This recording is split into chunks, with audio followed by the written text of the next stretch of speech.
For the most part, I think my feedback is good. I don't hear a lot, which is also good. That's good feedback is hearing nothing.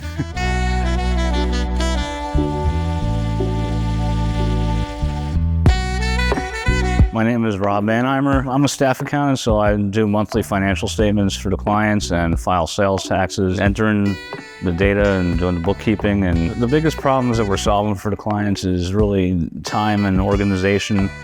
We're trying to free up time for clients so they don't have to worry about their financial statements, and also organization, because it takes a lot of gathering of information, and we're really taking a lot off the plate so that business owners could focus on what matters most to them, which is running their business. I love my job because I love working with numbers. I've always worked with numbers, and in my prior career I was a day trader. So numbers is everything to me. Free time, I like watching sports, liking hanging out with my family and my dog, play a lot with my dog.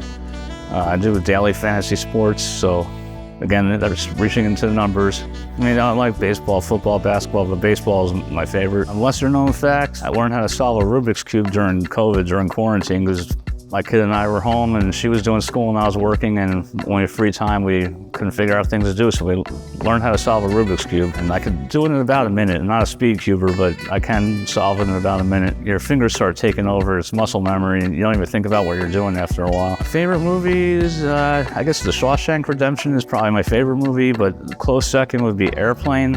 I've watched Airplane 50 times, and each time I watch it, I find something I missed the first 40, 50 times I watch it. I'm very excited to be working with CSI and just being involved with clients' businesses and making sure that their financial statements are in order. I feel like we're a family here. We can all count on each other, and whether it's work or outside of work, we're here for each other.